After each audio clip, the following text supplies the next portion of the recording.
Hey, Charlie, have you voted in the TOFOP board yet? You mean the competition we're running to celebrate our artist and friend James Fosdyke? Yeah, of course that's what I mean. What else would I mean? The competition where we're asking listeners to vote for their favourite TOFOP art illustrations created by Foz. Yes, that's exactly what I'm talking about. The one that only takes a minute on our website, tofop.com, and every entrant goes in the draw to win one of 10 signed TOFOP artworks. Yes, I can't tell you any more times. That's exactly what I'm talking about. Have you voted yet? No. Well, what are you waiting for? Vote in the TOFOP board now. Wait a minute. You want me to vote now because voting is only open until 4 p.m. on October 4? Yeah, that's it. Stop it.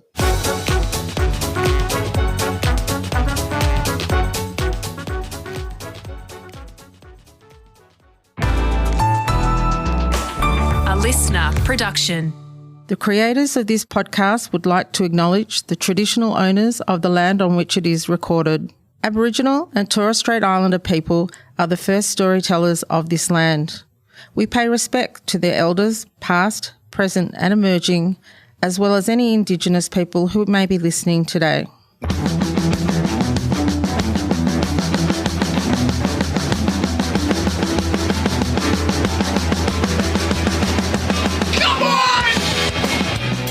Everyone relax. This is TOFOP. I'm Charlie Clausen. I'm Will Anderson. Hello and thank you for watching. I've been editing because podcast Mike's away. So I've been having to edit the videos that have been going onto YouTube, and I do not enjoy the experience. The content, it's great, but I've never, I'm looking at myself talking for close to an hour, just my head. It's not like when I've seen myself on TV and they'll cut to different angles and stuff. And it's literally just every stupid expression my face makes when I'm listening. I have such a dumb, I look like a dog when I'm listening to you sometimes. I've got the mouth half open. No, you don't have to tell me this. I'm literally, that's what I look at the entire podcast. It's been 13 years of me looking at your dumb dog expression as I'm trying to entertain people. No, it's terrible to have to, one of the things I know, because every year I'm like, how do I improve as a stand-up comedian? And the one thing I know would be the major way to improve is to listen back to my shows. Watch my shows back, listen back to my shows. It's basic, 101, the most proven thing that you could do to improve. And I cannot bring myself to do it. I will do anything else there is to improve so I don't have to do that, because I find the idea of watching me and listening to me so repellent that I'm often surprised other people choose to do it. There's times where I don't mind it, but I think it is in the unique circumstances that TOFOP operates in, the free-form conversational jazz that two old mates having a comedy conversation might find themselves in. That's where I think I'm because so often, I mean, if you said to somebody, do you want to go out tonight and see some free-form conversational jazz? I would stop being friends with that person. Well, it depends. I mean, what is it? Is it a festival? Is it a one-off? A free-form conversational jazz festival. Yeah. Are there lots of acts to choose from? Who's going to be there? Well, all the best free-form conversational jazz conversationists. So Stephen Fry might be there, you think? Yeah, but he's not more your free-form conversational jazz, right? I don't consider him to be necessarily I feel like Gareth Reynolds is more like a jazz switches around. Improviser, right? He switches around, you never know where it's going to go. He's following the vibe of the conversation. That to me feels Kevin Smith more would be there. He's a verbose big talker. Doesn't do impressions, but does wander around and stuff. What about loves a conversational jazz singer out as well. So perfect for Kevin Smith. I think he's actually quit. I think he's off it. Really? Yeah. I think he's quit entirely now that he's got this new lease on life post heart attack. I think he's quit the jazz. I think they have a brand. He sells it. He just doesn't consume it. Yeah. Really? So he doesn't get high on his own supply? I'm pretty sure, which sort of coincides with me losing interest in the work he's been making. Yeah.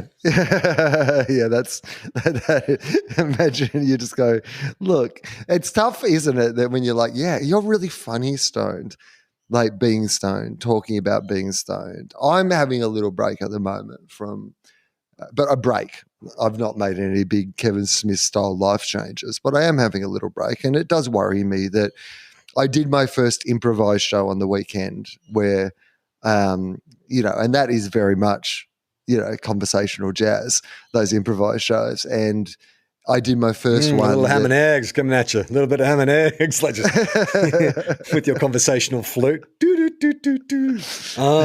Yeah. Drop a bone. I like an entire audience to suck on my conversational flute, but blow your flute, I believe. Sorry, blow my conversational flute. Well, this is what I mean. Am I better with a performance? Is it for conversational jazz? Is pot a performance-enhancing drug? For some. I think for me, it definitely is, because when I am in a sober state, there is a little quality control going on between brain and mouth. There's a guy who's like intercepting every message from the brain to the mouth and going, hang on, probably not good to say that. That's when right. There's some smoke in there, it gets a bit cloudy, and that guy can't see what's coming through. Out of the way. So he might get like 4 out of 10, but 6 let some through. Let some of the comedy through. Will get through. Unleash the comedy kraken, right? That's right. Yeah, I get it. Well, I have this is coincidence, not causation, correlation, but at almost the exact same time that I've decided to have a break, I've also, for the first time in ages, got sick. Now, the sickness, I think, is actually allergies. They were doing massive burn-offs in Sydney, and then it's just been really windy, and it's like just that time of the. So I think it's all the symptoms seem to be allergy related, but it did also happen at the exact same time that I stopped. And I wonder if, much like you have that little guard that was stopping those conversational points getting out, the smoke obscures and you're able to slip a few through. I wonder if all the bushfire smoke and genuine allergens were able to get in because I wasn't normally they're like, nah, it's full in here, mate. Already full of smoke. No room for extra smoke in here, right? Whereas I've allowed my body to go, my body's like, well, where's the smoke? And it's like sucked some from the environment. I just need the smoke. I need the smoke. Right? Yeah, right. And that's why. Did it affect your, do you notice a difference between when you do your improvised show sober and when you're not? Well, here's the good news, because this would have gone badly the other way. I think it was the best one of those possibly the best one that I've done. So that's a good positive message that I do not need it. I actually really enjoyed doing the show. I was super sharp, and the audience were amazing though. When I do those improvised shows, put it this way, every single person I talk to, if I just had evened out 2 of them in every show that I do, they would all be brilliant shows. Because for one of those shows to go really well, you just need 2 or 3 people that have an interesting angle or an interesting story, or an interesting group of people that are there together, just something that you can create a story and a vibe around. This one, literally every single person I went to, there was something, right? And not just there was a guy with some Harry Potter glasses who looked like an older Harry Potter and made quite generic joke. And normally you could it might just stop there. He goes, I've actually also got a scar on my head. And he goes, so it's quite strange. And so I start talking about this scar. It turns out that he'd come to Australia from Ireland. His parents thought that he needed to learn traditional Australian things. So he got taught how to throw a boomerang properly. And when he was a kid, he could actually always get the boomerang to come back. Except one day he was throwing the boomerang and then he tripped over. And as he got up, he'd lost sight of the boomerang and it smashed him in the head, which to me is the funniest way to get a scar of all time. But that was what the whole show was like. Every single person I talked to, they just had some version of a funny story. So I can't quite tell if it was that I was very good or I just happened to have one of those days where every single person I talked to was gold. Could it be one of those things when they talk about the way hypnosis works, a lot of it isn't necessarily mind control as much as it is the power of suggestion. So when people see a show hypnotist and that hypnotist is getting someone to behave like a chicken or, pretend they can't find their ass or whatever it is. There is an element of that person that is a people pleaser and that knows they're at a show. And so they're going to play along with it subconsciously or consciously. That's kind of what's happening. Do you think there's an element, not that you are a hypnotist, that the first guy you go to is Harry Potter, great story.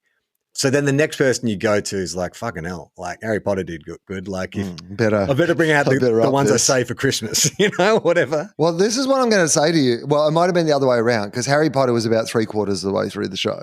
Like Harry Potter was an added bonus I didn't even need at that point. I would have been happy with what had happened so far. I could have cruised to the end before Harry Potter introduced himself to this conversation. So I do agree that I think when I'm doing those improvised shows, because you want the first interaction to go really well and you want to prove to the audience that I'm going to have fun with you, but I'm not going to make fun of you, right? Like I might make some fun around you, but in general, it's going to be like a pleasant and easy experience. You're not going to feel embarrassed by it or, most of the time I let them be the hero. It always falls back on me, those sort of things. So I do tend to find that if the first one goes really well and it fits all those parameters, everybody else is then like, oh yeah, I want to be involved. That was great. Like, I hope that's me. Am I next? And you do start to see people. I do think there is that sense of, like they do with hypnotism, because I have been chosen for hypnotism before, and it is that experience. And I think part of the trick of the hypnotist is knowing what to look for in people to pick, right? Because there are some people who are more susceptible to hypnotism and some who aren't. And I think in those shows, if the first one goes well, the people who want to be involved or have a story do tend to lean a little forward in their chairs or sort of keep eye contact with you when you look over the crowd. And then it is just that sense of, oh, I pick you because I can see that there's something here and then I just have to work out what it is. So, yeah, I do think there is an element of that for sure. It's that pick me energy. Like that's, I could imagine that would be easy to spot, even when we've done live shows. Did I mention we're doing live shows, Will? November 11th in Melbourne and November 25th in Sydney. TOFOP Live. First show sold out in Melbourne. Second show selling very quickly. Pretty much. I think by the time people hear this, it may have also already sold out. So get in very quick. If you're in Sydney, there are still some tickets available. But again, by the time... just like Melbourne's more up for live stuff? What do you reckon? Like why? Sydney are later buyers, but also... I have just been doing a month of shows. So people have got their fill of at that venue. So, well, there isn't as much, it's a bit more special, I think, in Melbourne. But I do think that Sydney show is going to sell out. So, but we might not. It will be that thing of if you don't get tickets to that first Sydney show, don't necessarily expect that there's going to be a second Sydney show. So I would say if you want to come to the Sydney show, get in quick to that one as well. But it's a bit further away as well, isn't it? Because it's the November 25th. 25 one. So people might feel like, I'm not going to say who the guest is, but we have a great guest as well. Also, bigger venue. That's why. So there's tickets available. Yes. But like Will says, they're still going fast. Do you think we'll still be talking about Michael Flatley come November? Are we going to talk about Michael Flatley today? Michael Flatley. I was not intending it. I kind of felt like it was all resolved last week. It is resolved, but I got this email and I just thought it was worth sharing with you because apparently Glenn Robbins and Dave O'Neill on their podcast very recently talked about Michael Flatley, not in relation to us. I think it was just parallel thinking, but just referenced it or talked about that rumor? I haven't listened to the clip, but someone did send me something from Dave and Glenn's show saying, hey, Michael Flatley's somehow related. Their show is called, I believe. But I think it's the specific thing of the sex coming off stage. So okay. When it comes to middle-aged comedians reminiscing about pop culture touchstones. We all remember this one time. So this came from Andrew. Hey guys, long time, first time, blah, blah, blah, blah. To settle the rumor, I 100% remember hearing about Michael Flatley having a sex nick off stage. There was even a full frontal sketch that starred Ross Williams that referred to it. Blah, blah, blah, blah. The other thing you guys need to talk... Possibly written by Dave O'Neill. Oh, yeah, right. It could have been. Because he was a writer for Full Frontal and all those shows. So yeah, we've got Kath and Kim Full Frontal. We know that they've done two kind of references to it, and then the third one that people bring up, obviously. Well, Martin Malloy, and then 60 Minutes. So that ecosystem all fed into each other, like 3 comedy shows, and then I mean, it makes sense. Yeah. I reckon 60 Minutes definitely would have brought it up. That was back in the days when they were a bit more like 60 Minutes was not above a trashy sort of celeb story. Like I remember, was it Mike Monroe? Was he one of the head reporters in 60 Minutes? Yeah, that's right. He did like one of those flirt interviews with Madonna, and I haven't seen it in a while. But my memory of it was completely inappropriate, even for the late 80s. Like the way he was addressing her and the way he was talking to her about like, you know, her sex book and like the fact that she was just a woman embracing her sexuality. Yeah, was like, how many lovers have you had? Like really personal, inappropriate questions. Like I think he at one point, when are you coming to Australia? And she said, I'm coming soon, I promise. And he was like, I bet you said that to all the guys. And it's like, holy fuck. You're about 20 years older than her for a start. Stop it. Anyway, that was 60 Minutes back in the day. So Andrew says, the thing you need to talk about in relation to Michael Flatley is his film Blackbird. Do you know anything about this?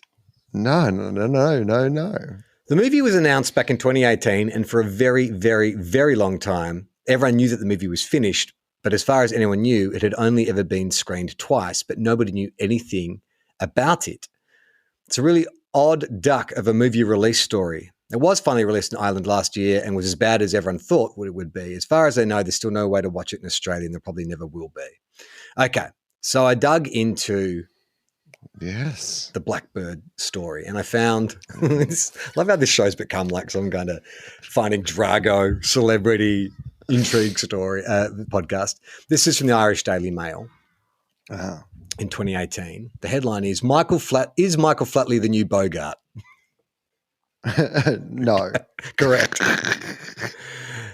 He may be the Lord of the Dance. He might be good stuff. He might be the sex mad Lord of the Dance. Yeah, he might be the sex mad Lord of the Dance. But will Michael Flatley's new self-financed film with him as the star make him the king of the Oscars or the flops?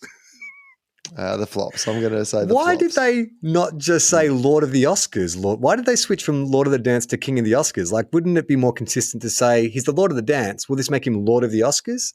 To then shift over to a different regal status is just confusing. But also, the Oscars are just an awards. Like Lord of the Dance versus Lord of the Silver Screen or Lord of the Lord of Hollywood. it's the art form, not the award ceremony. It's not. Yeah, you're right. It's not. He's not Lord of the Tonys. It doesn't make any sense. All right, off to a bad start, Catherine Murphy of the Irish Daily Mail. By his own admission, Michael Flatley has always wanted to be a movie star. And now that his dancing career is over, it seems like his dream is finally coming true with the completion of his first feature film, Blackbird.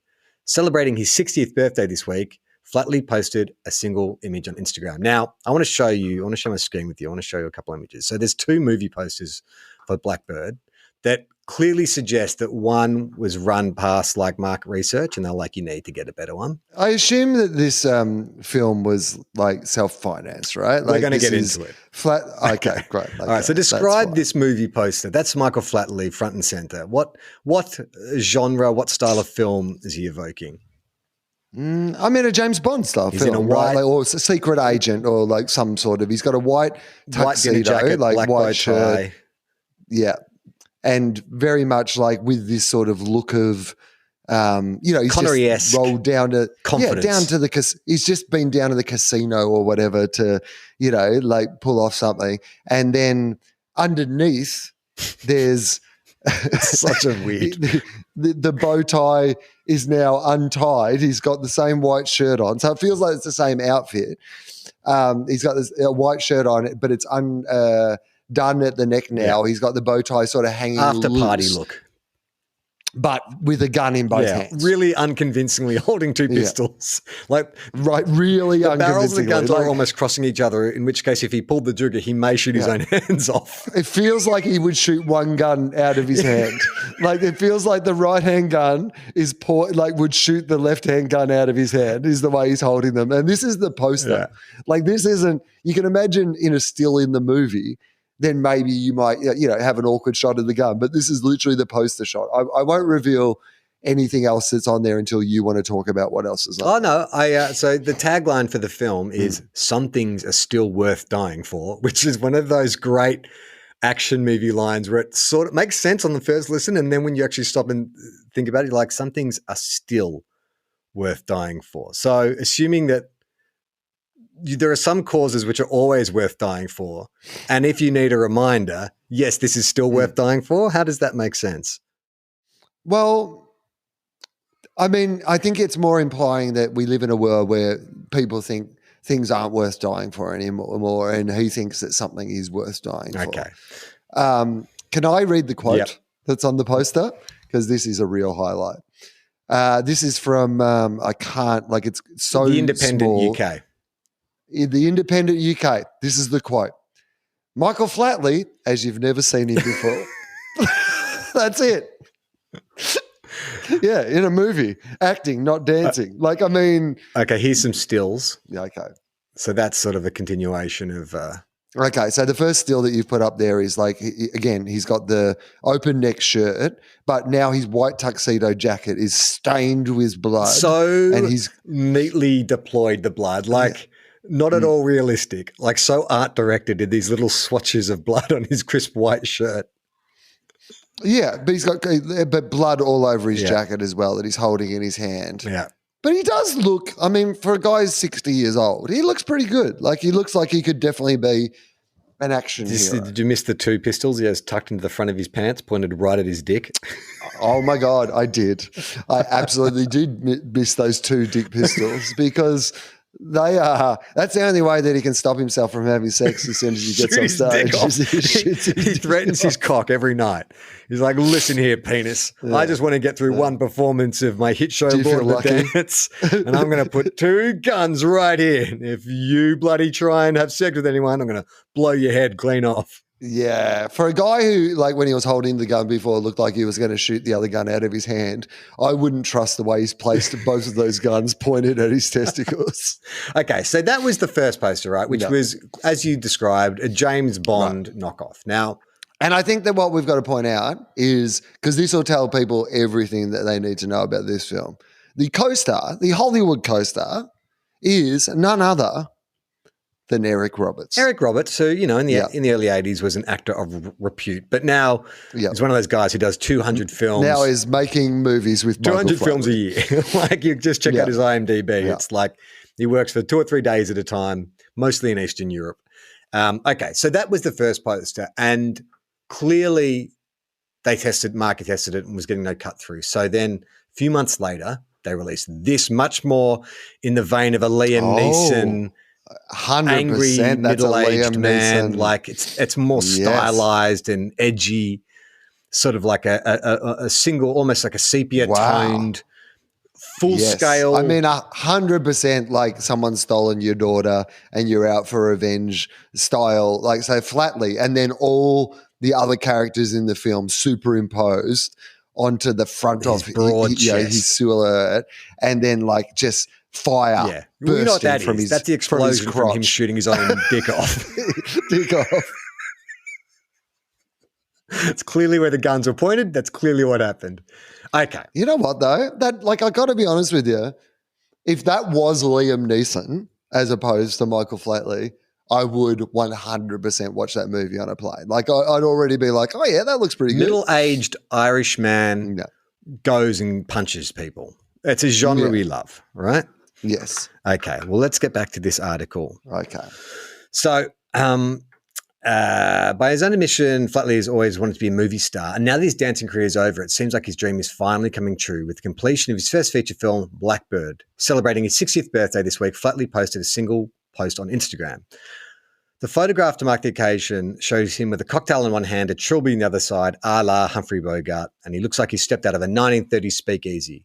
It's not a far cry from the posters for Blackbird. One of them shows him clad in a white dinner jacket and a dicky bow, while another shows him holding two guns, as we pointed out, pointed directly at his dick. Like promotions for a spoof spy thriller, one image of him covered with fake blood elicits laughter rather than admiration. But they're no spoof. Following in the dance steps of Gene Kelly and have signed to LA agency CAA last autumn, Flatley has turned to movie making with his eye firmly set on the Oscars. He's registered with the UK company's office as the director of 2 films, Blackbird Films and Dance-Lord Productions, both founded in 2017 and both based in the same Soho office.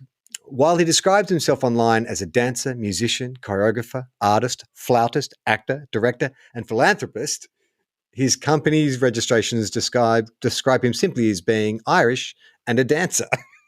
Well, that's what he's mostly known for. He's the Irish dancer guy. As his first feature-length film, he reportedly wants to make lots of movies.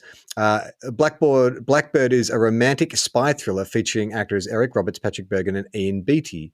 You only have to read the posters, Michael Flatley, as you've never seen him before, and Some Things Are Still Worth Dying For, to get an idea of what's ahead.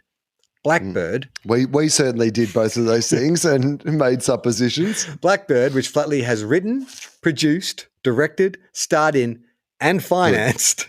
Great, perfect. Is a romantic spy thriller which tells the story of an MI5 agent, Victor Blackley, who retires in Barbados to escape his dark past and to... He's done. I mean, he's retired, man. He's too old for this shit, and nothing can bring him back. And he also runs a luxurious nightclub. It was shot partly on location at Flatley's Castle Hyde mansion in Cork and features drone footage of the 150-acre site and Pyle, which was the ancestral home of Ireland's first president, Douglas Hyde. Okay. Flatley put the Castle Hyde property on the market in 2015 at an original asking price of £20 million. Oh, yeah. When it didn't sell, it vanished from property websites. It has since gone back on sale via Sotheby's International Realty with an asking price of 12.5, a reduction of 36%. Flatley reportedly spent £30 million restoring the home. Okay. It's a bit of a bath there. Yeah. Blackbird was also filmed in London, but mostly on the island of Barbados, where he owns a beach home.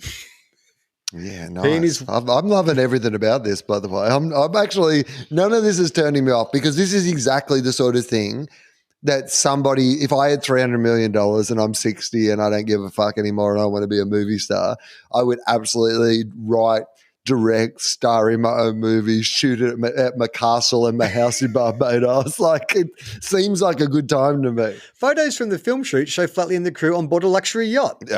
Yeah, nice. While his team reportedly took over the high-end Cliff restaurant on the island for filming. One cast member, Mary Louise Kelly, posted images of herself on Instagram strolling on the beach in the upmarket sunny Sandy Lane Resort. The film is estimated to have cost anywhere between £1 and £2.5 million.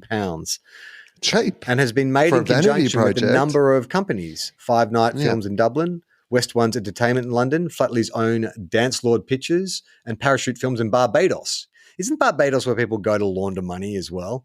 100% there'd be some money laundering going It's on. like a tax dodge. I mean, and I would suggest that, like, the idea that he shot some of it at his castle means that he can write off some of those improvement costs at the castle as well, I think, is a tax dodge. That's totally it. That's art department spend. His accountant has come to him and said, you're going to be £3 million in the hole next year. Can you come up with you can make a $1 million film and save yourself $4 million. Flatley's only previous acting experience is in 2 short films, A Little Bit of Tear and Till Forever, which was shot in the past year or so. In A Little Bit of Tear, he plays a down-on-his-luck clown, while Till Forever sees him playing a Second World War soldier. Blackbird had a private screening in London and Dublin at the end of June. Following the Dublin screening at Stella Cinemas, 60 or so invited guests enjoyed drinks at the Blackbird star's home. The film doesn't yet have a distributor or a release date, but we spoke to a number of film industry professionals who attended the screening and gave us early reviews of the film. And early predictions are that despite his adoring fans around the world, Flatley's first film could be a massive flop. This is a quote from someone. Blackbird is a total vanity project, an ego trip, one person told us. It's just Flatley all the way through in a white dinner jacket and a dicky bow tie, trying to look like Humphrey Bogart. It's a bit like Goldfinger meets Casablanca, with Flatley modelling himself on a retired 007. From top to bottom, the project is Flatley's. He's a man who's either wanted total control of the project or couldn't get anyone else to invest in it. He's extremely protective of it, and the film is sitting in the post-production office in Dublin and reportedly can't be watched without Flatley's express permission. There's so much silence around it, you'd need to be a spy to get any information. I've seen some awful films, but this by far is the worst. Okay. Interesting. Another quote says, the film itself is diabolical. The story is basically about Michael Flatley as Victor Blackley saving the world. There's a computer chip containing a formula for blowing up the world. Oh, good. The massive MacGuffin. That's what we need. A computer chip that can blow up the world. But this is like written by a 10-year-old. It's amazing. That's been stolen and is about to be sold to the highest bidder. Blackley has to recover the chip from the villains. I mean, this is every one of those movies, though. Yeah. Like, to be fair, they're mocking, this, but this is essentially like the plot of the most recent Mission Impossible film. Yeah. Like, with a few tweaks. That's the thumbnail sketch. Anyone can come up with that broad brushstrokes plot outline, but it's then how you execute. There's a giant computer thing that's going to like blow up the world. Somebody wants to steal. Yeah. This anonymous source says, the biggest problem is that the plot is incomprehensible until about an hour and a quarter in. Viewers at the screening were unsure who was who or what was what. They couldn't tell who the hero was, who the villain was. I mean, I imagine the hero is Michael Flatley's character. Yeah, I think so. If I can take a guess without seeing it, I reckon he's the hero. If that basic plot error was fixed, it would still be an awful movie, but at least you'd know what was going on in it. It's like an adventure story written by a 14-year-old. There you go. Flatley is just so wooden. He doesn't look like he knows how to handle a gun, and the dialogue is infantile. Interestingly, this is the long quote from one source. Interestingly, he doesn't dance, but he does play the flute in a funeral scene. Great. Which viewers found heartbreaking for all the wrong reasons. Let's just say that Michael doesn't do pathos very well.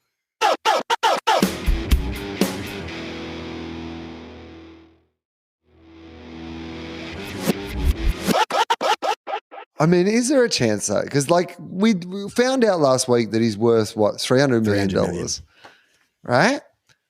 I mean, firstly, I would have just loved if he'd really rolled the dice and not made $100 million film. He'd literally made like a $250 million film because he'd still have $50 million left, which is plenty for anyone. But he just decides he's going to give it a Marvel budget. Yeah. He's going to actually but even if he's just making $1 million films, could TOFOP go to Flatly and say, look, like, we love you.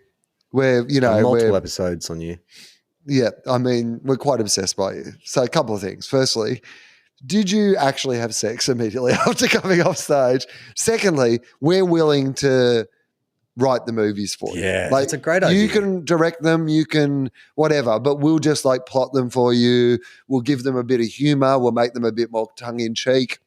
I think we've got to bring in the dancing. Okay. I think it's an absolute because all these movies have essentially the same. Like Liam Neeson has just been making movies where he's a person with a certain set of skills.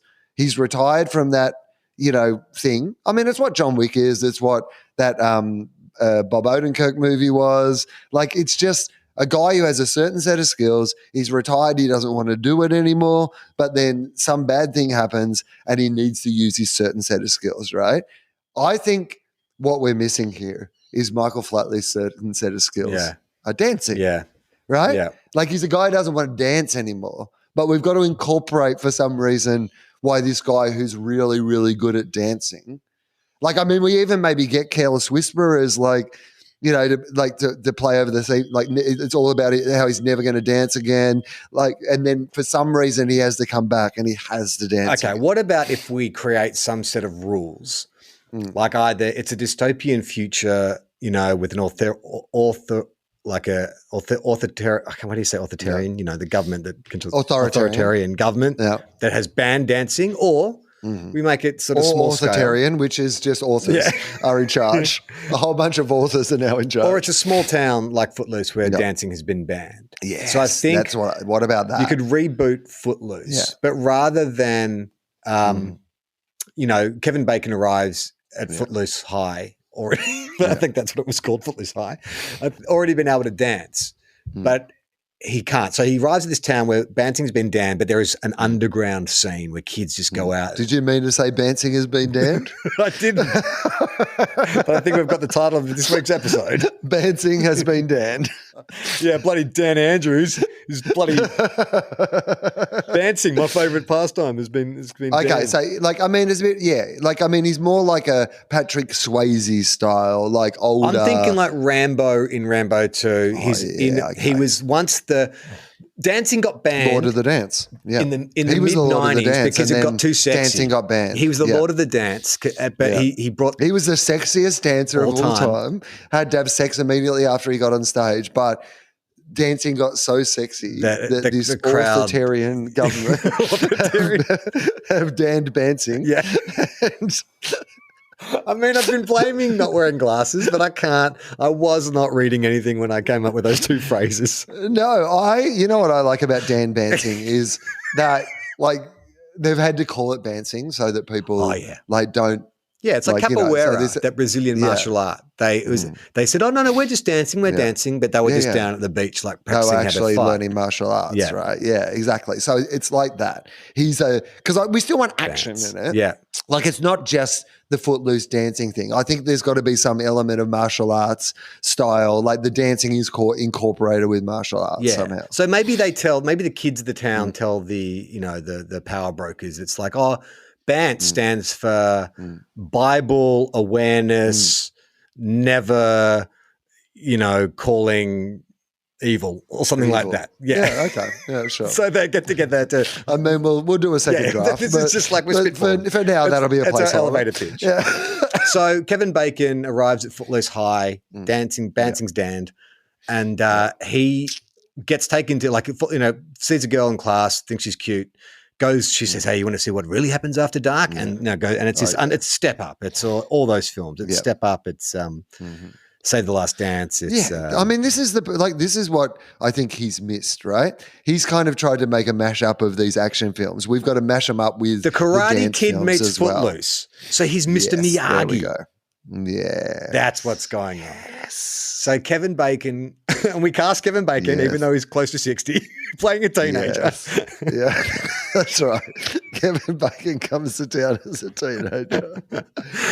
And so he, in the first night of being in this underground dance club, he gets challenged by the bully, who's the best dancer in Footloose High, and gets humiliated. And so he goes back to his house, whatever, and the janitor... Yeah. Who's an old Irish guy. Yeah, is an Irish guy. And he's Irish American, right? Because he's actually from Chicago. American guy, right? Yeah, and everyone in the town thinks he's like some drunk. Oh, he's an Irish drunk. Yeah. You don't. We didn't hire Catholics in the 50s, and we still don't do it. We still don't do it now. But then he starts training him. They meet, and there's got to be some exchange. Like Kevin Bacon's like, what's the wax on, wax off moment with the Lord of the Dance? Because they keep their arms pinned, right? Yeah. So, that's the whole thing. It's like hands down. He has to do something where he always has to keep his hands. You're going to clean my chimney, and the best way to get in there is to put your arms by his side. Otherwise, your arms get jammed. So he has to clean the chimney every day. He's cleaning the chimney, keeping his arms like that. Why do I clean the chimney? Clean the pipes. Clean the chimney. Clean the pipes. And his mum starts asking, "Where are you going every day, Kevin Bacon?" "I'm just going to clean this old guy's pipes." Mum's like, "That sounds Where are fine." You going, my 60-year-old teenage son? Who do we cast as 60-year-old Kevin Bacon's mum? Like, she's got to be, 80s. Emma Stone. No. With no aging makeup, no digital aging. We just don't she's the right age. Yeah. She's the right age to have a teenager. Okay, brilliant. So then do we just follow the plot of, then it's just Karate Kid or is there a B plot going on? Because not only can he has to defeat the bully at Bancing, but he also has to liberate the town from this authoritarian. Well, I think that, I think that there's got to be like an action thing as well. And that's got to involve him coming back to dancing himself. Okay, right? so that's the other thing. So he's getting trained. He's going up and down the chimney.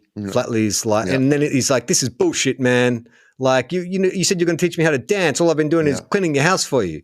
And then he's like, well, he wouldn't say Daniel's son. It'd be, "Come here, laddie. Come here, lad." And then he's like, "Clean the chimney." And he goes to go up the chimney. He's like, "No, clean that chimney." And he puts his arms by his side. And then Flatly starts showing him like the jig. Okay.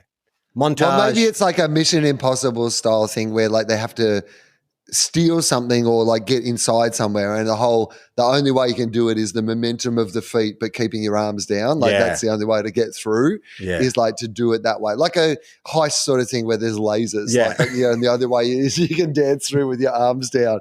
But at the last moment something happens to, like, Kevin Bacon's had his bit, his Karate Kid Footloose moment, but then for the final scene, like, something happens to Kevin Bacon character, and that's when Michael Flatley has to I think Michael Flatley can come out before that, because I reckon what happens is hot-headed Kevin Bacon learns a few jigs, but Flatley's like, you're not ready, because there's one final thing you have to learn. There's one thing, and then it's like the which is having sex immediately. I was going to say that the strength is within you, but no, having sex within an hour of coming off stage, that's what he's got to learn.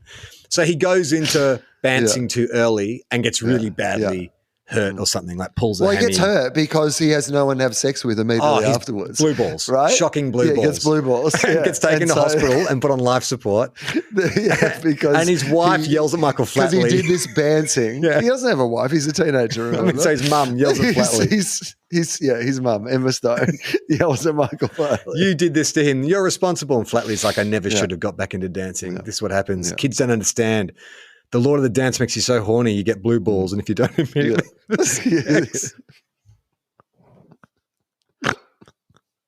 All right. Give us a call, Michael Flatley. We've got your new script. I would watch that. That feels better than the thing that he made. I'll leave this article. There's just one quote I wanted to read. This is anonymous source, just the one last thing.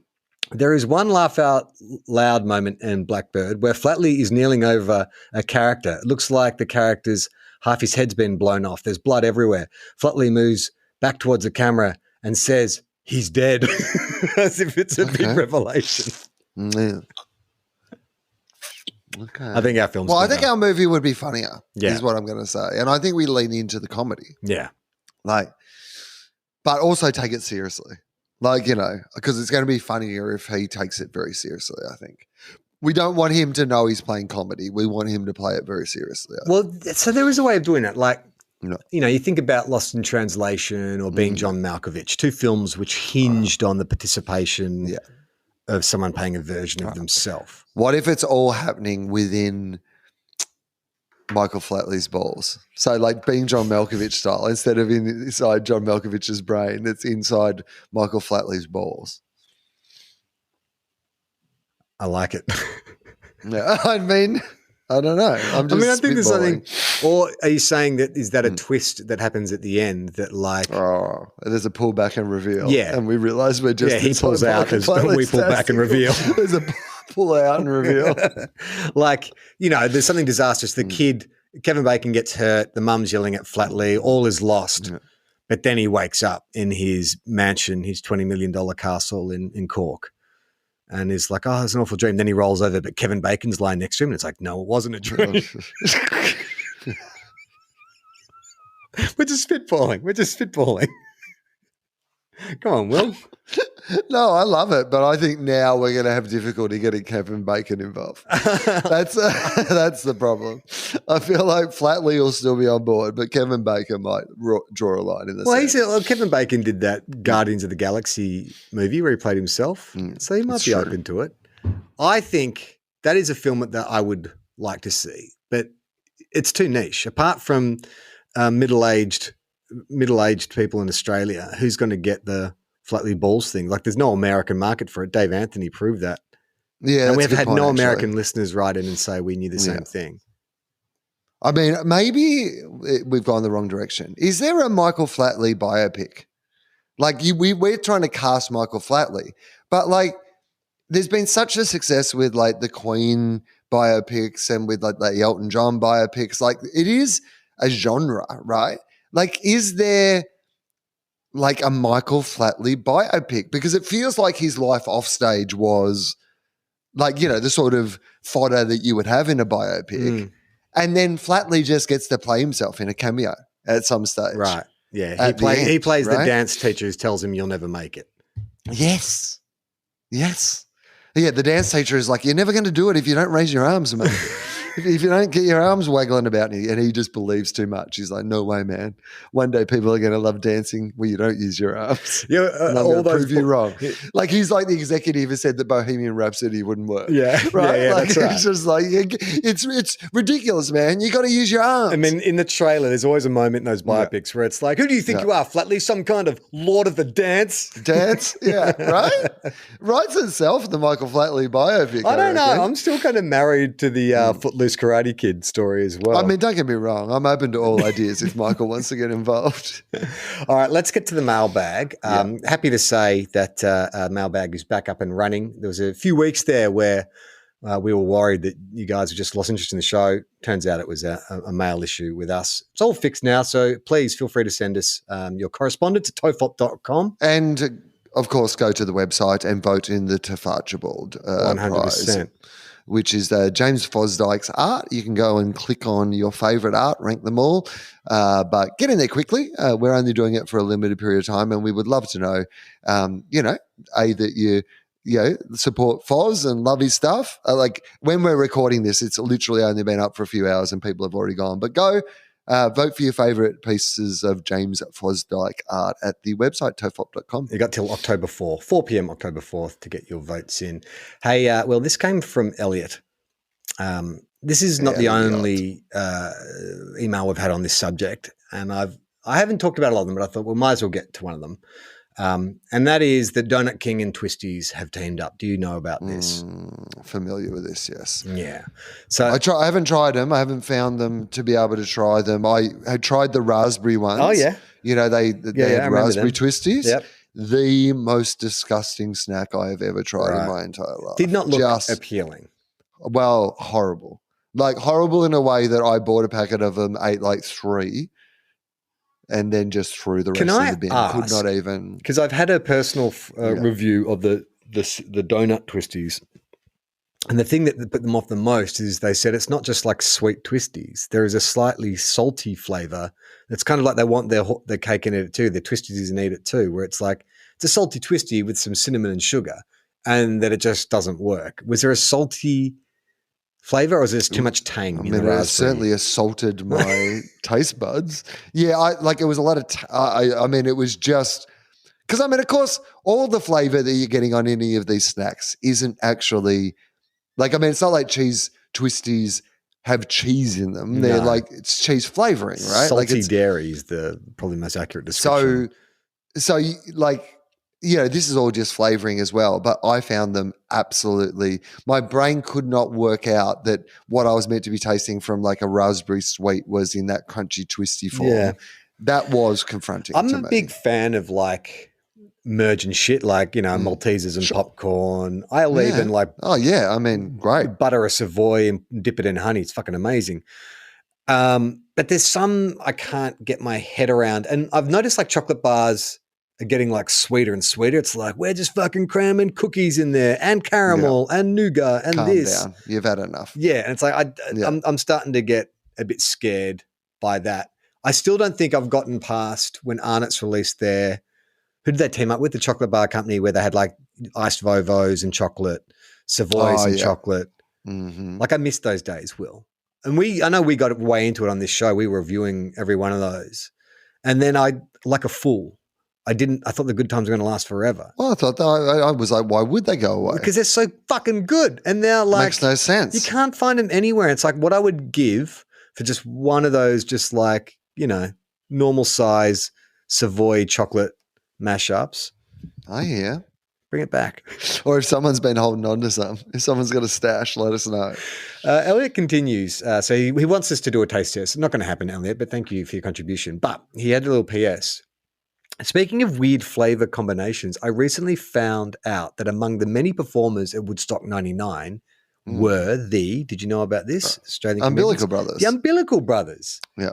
Is this proof that the medium of mine was indirectly responsible for inciting a riot? Yeah. There is footage of their performance, looking at it right here. Performance online. How did that happen? I wonder. Was Woodstock? Was that what they were doing? Rock acts and it's not unusual for those sort of festivals to have some sort of comedy tent. So Splendid Grass has a comedy tent. Like Falls Festival has a comedy tent. Livid used to have a comedy tent. What's the big British? Glastonbury famously has a big comedy tent. Good, particularly comedy for earlier on in the day when people are sort of easing into their day at a festival after a big thing. But the Umbies, I'm not sure necessarily why. I mean, that would be a great documentary. Is like just that from the Umbilical Brothers perspective, right? Yeah. I wonder if there's enough footage of them performing that you could make an entire documentary just about their experience. And I think when you start showing the right footage, they should Foley all of it. Oh, they should do all the noises. Yeah. So you have all the footage and they're like, let's get out of here. like, and the bands and stuff. Yeah. Like literally Limp Bizkit are out So there. they do the or whole like- thing, not just Yeah, I was just whole thinking thing. the They footage of the Foley- riot. No, they Foley get the like whole thing. Red Hot Chili Peppers, they're doing the like, you know, Yeah. like they do the entire thing. That's a good show. This is from Timmy. Hey guys, I'm just in my kitchen cutting up zucchinis. They are in season at the moment, and boy, are they turgid. If I were the Lord of the Dance, I'd be thrilled to go to work with a zucchini-like tumescence following every performance. Somehow I heard this rumor before. An Irish friend of mine, perhaps telling a foul joke at the dinner table. Thanks for all that you do. You are like two uncles nattering at the back of a party who I can always call on on anytime. I'll Cheers, take that. Timmy. Timmy from Croydon. Two uncles. You're okay with that? Yeah. Well, we're old men. Ah, yeah. It's true. This is from Kylie. This is for you, Will. I'm off social media Oh, yeah. Me too. since the 1st of September, and I'm interested in Will's experience. How long did it take to stop having the urge to pick up your phone every time you had a lull in activity? Quicker than I imagined, honestly. I thought it would take ages. In fact, I just thought I'd miss it all much more than I did. I was very prepared. In fact, like I may have mentioned this before, but I honestly thought I was going to write a book about it. I thought I was going to be able to write this whole thing about like, this is how my life changed and this is like blah, blah, blah and blah, blah, blah. But honestly, it just kind of went away and like. What would you call was the it. book? Disconnectable or something like that. There'd be some kind of like, it needs some wellness name to it. Like, I think the folder that I set up for the notes that I was going to make was called I Quit. Right, that was the folder. That's what it said, and that's about as far as it got. Like it was kind of be like how I quit social media and reclaim my life. That's what I was kind of like thinking that it would be, but there was nothing to document. And I mean, I do. It's so funny that like, you know, here's the thing I'll say about like social media that I probably miss is like there is a shared experience, like to an event or a thing that you don't get the same connection with. And occasionally I'll just find out, I can't remember what it was, but at dinner last night, someone brought up something and talked about the fact that it had been really badly received. And I was like, oh, I loved that thing. Like, you know, quite often like the thing has just been that to find that my opinions have not been going along with the mainstream, that they have, that's been quite interesting. Like to think back on how many of my opinions were clearly being shaped by the commentary around those things, and that when left to my own devices, I don't necessarily think what the mob thinks in those situations. But other than that, I just like, it's only those moments, like for our football podcast, 2 Guys, 1 Cup, you can find that exclusively on the listener app. It is finals time, and GWS are in the finals, and the GWS team are so good at doing social media like memes, particularly around their theme song, The Big Big Sound. And they give me so much joy that I, the other day, Googled, I didn't go back on social media, but I Googled where people had posted those memes outside social media to get a little taste of it. So that's about the closest I've come to really wanting back on it. But otherwise, it has helped that the one that I used to be on the most was Twitter. Like it really helps when you leave somewhere and then they just cover the walls with shit and set it on fire. Like it does make you... You're not missing out on anything. Yeah. If right? anything, I think the people who are still there, like there's still a lot of people who I like to follow, but everyone, like I hardly post there now. I literally do it for TOFOP and that's it, but I don't really. And during footy season, I would read about games and stuff. But like the temptation for me is like, I don't need this anymore. Like I'm not posting that much anymore. The other people that I like to follow, I can find in other forums. But there is a kind of morbid curiosity to see how bad it's going to get. Like just the way it's going at the moment. Like we talked about this on TOFOP with Friends with Dave Anthony, which came out last Friday. But the level of the quality of the advertising on Twitter is so like they've gone from having like McDonald's and Nike to just having these really weird no-name brands selling questionable products. I always think that's a really good sign of like where you're at. Like if you're watching the ads, even if it's like late night TV or you're on a particular site or whatever. It's just like late night TV. Yeah. The ads are a very good indication of you're like, oh, is this the sort of people that they think are here? You know? Should I be here? I don't feel like this is for me. I found the temptation to touch my phone go away very quickly. What I am really surprised by is that the slipperier slope is not the temptation to go back. It's the temptation to give up on all technology entirely. Like and I don't think that's an healthy position either necessarily. Like I think there's some, there is genuinely some, the modern world relies slightly on being connected to technology. So, but it's funny, like even the news articles about like the latest iPhone that came out or whatever, I'd used to look at those things, and even if I didn't really use any of the things that were in the new update, there'd be a potential part of my brain that'd be like, oh, you should get the new phone because you could potentially use those things. Now, all the things that they update, all the things that they pop up on your phone or just appear when you update your phone, I'm like, I would never use that. Like I would never use I just don't do things on my phone at all. Like the idea of like there's all these new apps that are about, measuring the various things you do about your day or that, things you can use for work or like I have become that annoying person at the office, definitely, where I'm just like, could you print that out for me, please? Please don't like WhatsApp it to me or whatever it is. I got this present from Gemma for my birthday. It's a Remarkable Pad. You know what these are? So it's basically a digital notebook. So it's not connected to the internet, but you can handwrite notes. So it's like just having like a digital notebook. So you can the idea is it's meant to take you back to that connection of writing by hand, and like people prefer taking notes by hand. And you can also draw in it. The pen has like different settings, so you can do calligraphy, you can do. So what happens? Like you write on it, and then it can recognize your writing and like puts it in, or it just leaves it. It as just leaves writing? it. Well, you can choose either. So you can just write, and it's literally just looks like a notebook, and it's got. They've worked very hard to recreate because you can still get it on iPads. Like you can get styluses and stuff, pens to use on iPads, but it doesn't feel the same. Whereas with this, they actually have recreated the feeling of being on paper. Like I think the tip of the pen is made out of cardboard and it's a slightly rougher screen. So as you are writing notes, it makes that, that scratchy pen or pencil sound as you're drawing. So at first when she gave it to me, I was like, oh man, like I don't need another tablet. And then it's like, it doesn't even fucking do anything. It doesn't connect to the internet. This is useless. But I love it now. Like because I'm left-handed as well. Writing by hand is always a pain in the ass for me because I smudge what I write, get a big ink stain on my hand. It just sucks. But I have like a storeroom filled with like notebooks where I've written, journals and notes and film ideas and all that kind of stuff. But now I can write on this. It doesn't stain my hand, but you can keep it all in there and I don't have to worry about having thousands of like notebooks locked that I'll never open again. This, you can sort of file everything away. Yeah, that's cool.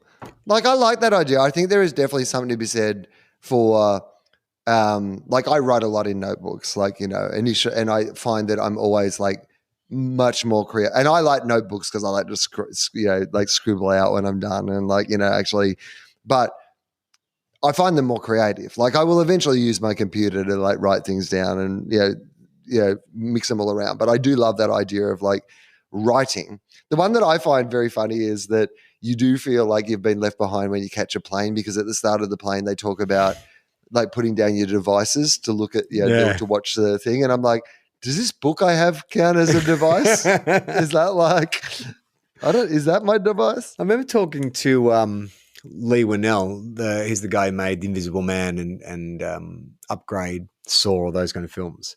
And he said Recovery's Lee Winnell. Recovery's Lee Winnell. Yeah. He said that when he writes the first draft of any film script, he'll buy a notepad, like a book, like exercise book, and he'll decorate it with whatever influences, movie stills, whatever that he's thinking about. And then he writes out the entire first draft by hand. And then when he goes to put it in his computer, that first draft is written.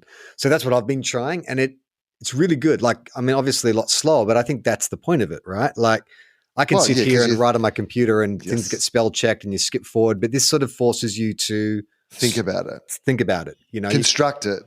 Yeah, there's no predictive text, no autocorrect. You can go back and scratch things out. Yes, it feels much more like on the computer, much more like you can just you're editing as you go. When I'm writing on, when you're writing, you mean? Yeah. Like in the notebook, yes. Because I on the computer, I just like freeform when I'm writing on the computer. I just like blah, blah, blah, blah. Whereas like in the notebook, you're like, well, if I'm going to go to all the fuss of writing this down and using this page, I'm actually going to make sure it's something good that I'm writing down. Yeah.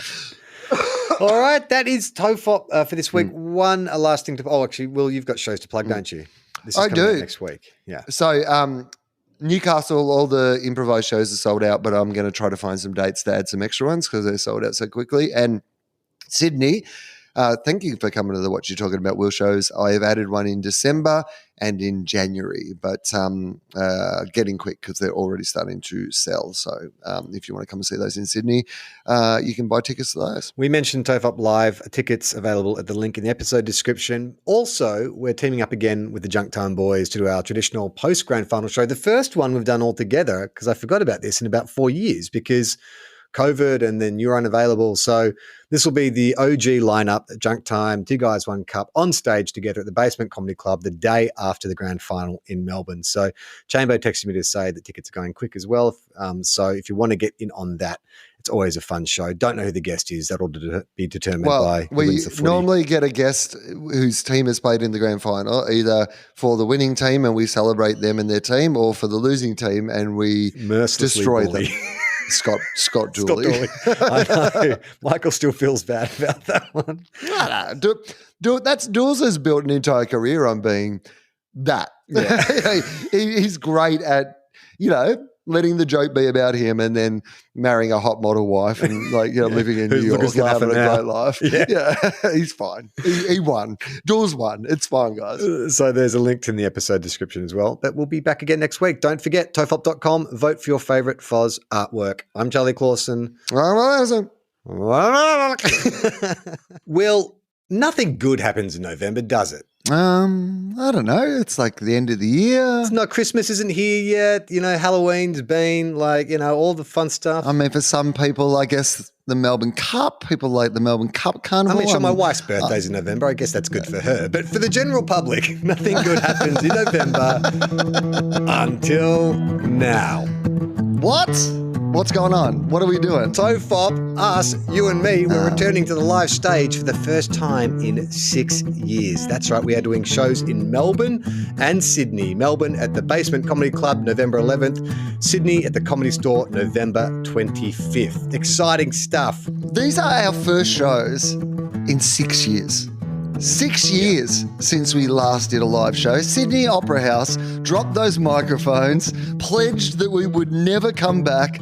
Entertainment demanded that we would never come back. But in your face, entertainment industry, we're back, baby. We are back live on stage, Will and Charlie, doing what we do, which we don't know what that is yet, but we'll work it out by the time we get to the stage. Charlie's been working on it for 6 years, he promises me. It's going to be amazing. So November 11th, Basement Comedy Club in Melbourne. November 25th, the Comedy Store in Sydney. Go to our link tree on our socials or go to tofop.com to get your tickets. See you there.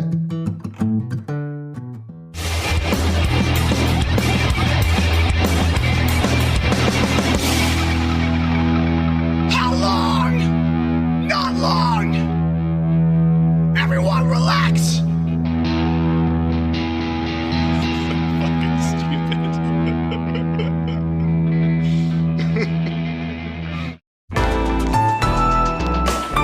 listener.